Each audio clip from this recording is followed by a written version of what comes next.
Walt Disney.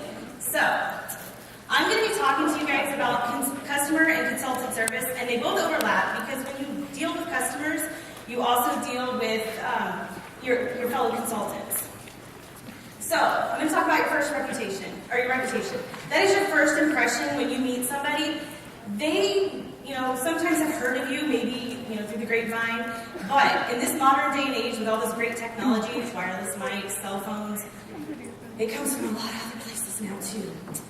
So, it's really easy to get a good reputation, and I'm going to talk about that. And when you have a good reputation, you provide consistent service. When you provide consistent service, you get a good reputation. Good reputation equals referrals, and referrals are going to equal growth.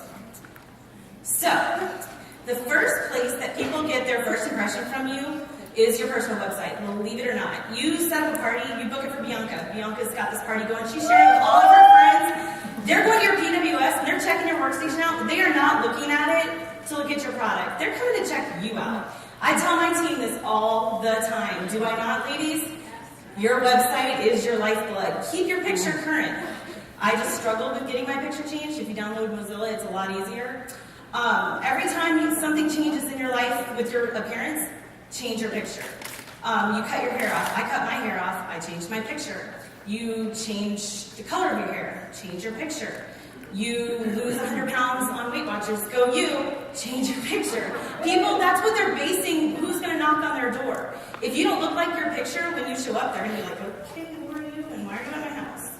So, if nothing ever changes, you look the exact same every single day of your life, change it when the catalog changes. Why? Because the catalog changed, change your picture. That means that we've gone from a different season. In the spring and summer, maybe you should be outside in your picture.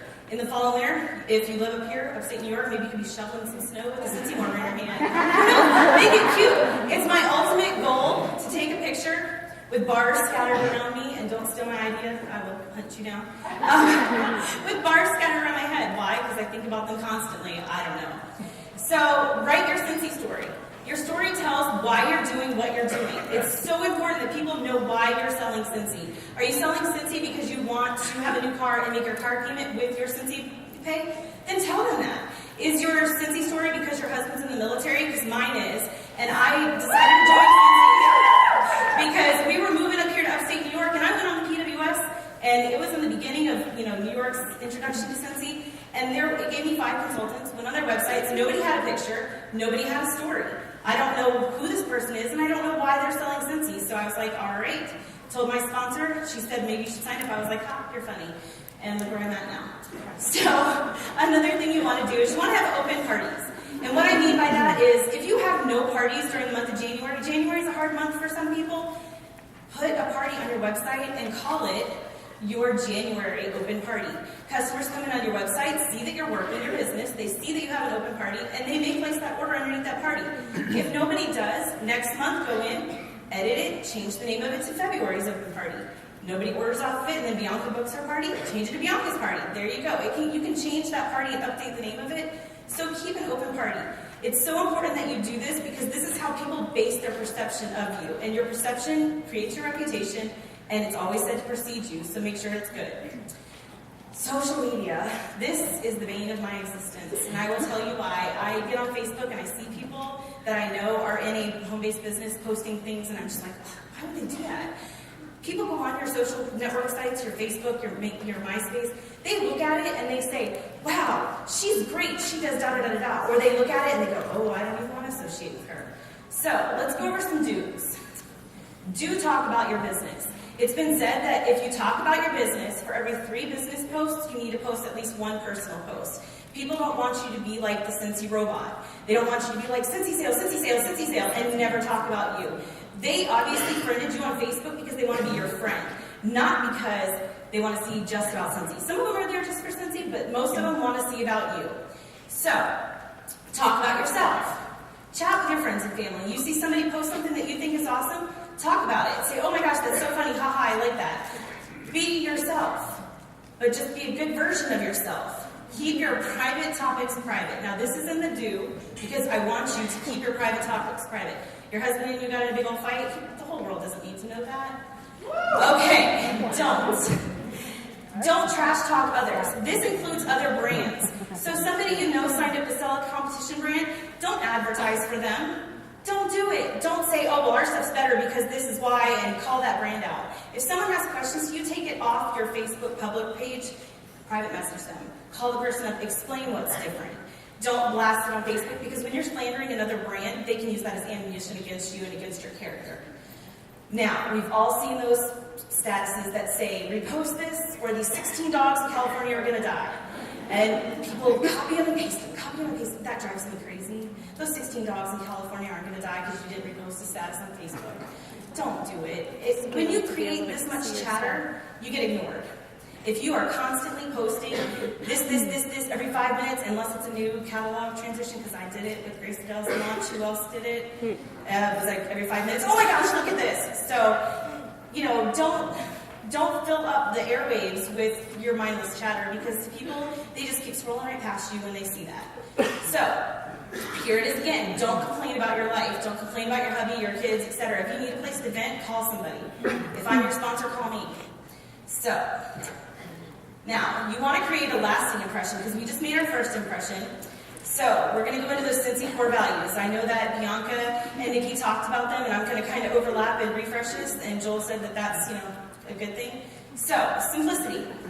Keep things simple. If you can't navigate it without notes, it's too complicated. I created a team challenge for my team that I was running around like a crazy woman trying to figure out what did I just create, because I couldn't even figure out how to tell them how to do it, much less how to follow through with it. Keep it simple. So, simple things make it achievable. So if you are at somebody's party, you show up and you have 16 bags of stuff, like Nikki said she has like just one load in, you have 16 bags of product. People look at that and they go, I can't do that. That is not replicable for them, so they can't copy what you've done. So if you make it simple, try to have one of every product. That's all you need. You can fit it all in one tote bag or the nice rolling suitcase from Cincy. Pack that buddy up and there you go. You should need that and a table and that's it. Okay, now, authenticity. Authenticity is really big. Authenticity is so huge to me because, I'm going to tell you why. Before Grace Adele launched, I was a jeans and t-shirt girl. My girls know. Grace Adele launched, and I had to take off my necklace. I did have a necklace on, but it was interfering with the mic, so I had to take it off. But since the invention of Grace Adele, it has been like a whole new world for me. I'm wearing khaki pants and some heels. I never wore heels before, girls. But it makes it easy. I can put together a look. I can go out the door. I'm still being who I am. I'm just being a better version of me. So, that being said, generosity. Generosity comes from your heart, not your wallet. Please say this with me. Generosity comes from your heart, not your wallet. Okay, what do I mean by that? I mean, with new consultants, what is the most generous thing you can do to them? You can give them your time. You can give them all of your knowledge. Share everything you know with them. They don't even have to be your downline. Say you meet a lady and she says, oh my gosh, you sell Cincy, so do I, but I just moved up here, I don't know anybody, and I moved away from my sponsor and I've never been trained. Oh my gosh, invite her to your team trainings. It's a lot easier to meet customers that have been with another great consultant than it is to meet with a customer who's been with a bad consultant, because they're already jaded against the product, number one. Number two, they're coming to you to complain, and you're going to bear the brunt of that bad experience. And number three, you get the satisfaction of knowing that not only were you generous with your time and with your effort, but that you just helped somebody else with this amazing journey called Cincy. This has been the biggest blessing in my life, short of having children and being married. I joined just to be able to buy the products. And here I am 3 short years later, standing up here talking to you guys. So, how does this all play into your consultant service? All 3 of these core values are going to play in because, like I said, you're going to treat your other consultants just like you would treat your team members. You are going to apply the simplicity, the authenticity, and the generosity with them. If a consultant needs something and you have it and they say to you on a swap board, hey, I really need Patch the dog. And you say, oh, I got one. And they say, well, I don't have anything to swap with you. Can I buy it from you? Okay, that's not something Cincy really likes us to do, but take your commission off of it. You've already been paid that commission. You paid $25 for Patch, but you got 25% of that back in your last commission check if you're a certified consultant or higher. So that little bit of a difference is going to to make a huge difference because they're going to know that you're honest to them. And honesty is a key factor in making sure that consultants and your customers are good with you. Honesty, I can't preach honesty enough. Let's just use this really quick for an example. This is kind of going back on the last slide. If you're at a party and a customer asks you something and you don't know the answer because you just signed up with Sense, you've only been a consultant for a couple months, and you don't know the answer, say to that person, I really don't know the answer to this, but I'm going to find out the answer for you. While everybody's looking at the testers and smelling, I'm going to go ahead and call my sponsor or shoot her a text. My girls know that if you call me or text me and I don't answer, that means I'm usually either A, at a movie, or B, I'm at a party. Any other time, I answer my phone. That is the only 2 times that you won't reach me unless something has happened and I no longer exist. So be available to them and be honest. Like if anybody asks me anything, I straightforward tell them, the absolute truth, and I expect that they would do the same for me. So, that being said, this is a funny-looking old man that had a really good thing to say. And he said, the well-satisfied customer will bring the repeat sale that counts.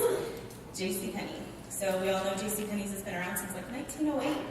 It's pretty exciting. Can't wait to learn what you can say in consulting business that one. But anyways, that's all I have for you guys. Thank you.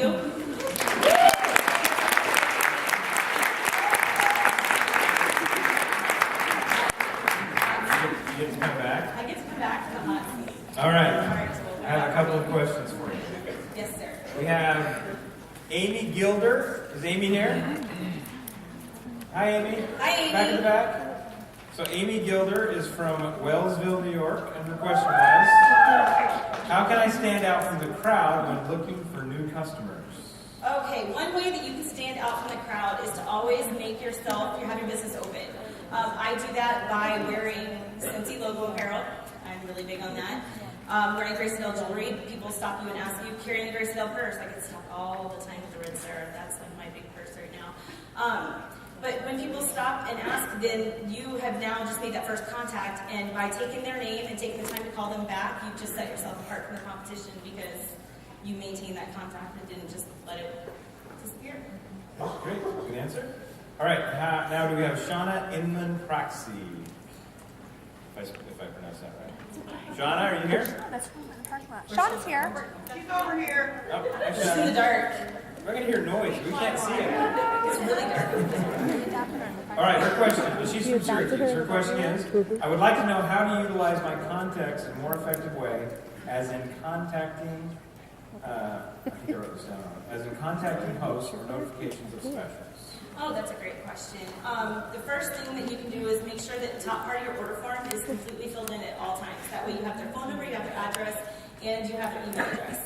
People sometimes don't want to give you their email address, so that's something you kind of have to, I promise only one time a month. But when you make contact with a person, you put them on your list of 100. Your list of 100 is going to be a list that's constantly evolving. Chuck actually called it a live list because you have a list of 100 people. Somebody on that list hosts a party, they kind of move off your list because they just hosted, you don't need to call them next week. So then somebody joins your team, they fall off. And so you add new people. So as soon as you have that contact, they go onto your list of 100. And I keep mine color coordinated. I'm a little OCD, Joel. Based on if they're a customer or a potential recruit or a potential hostess. And that's a good way to keep them on track. All right. Didn't Carrie do a great job? Let's give her a hand.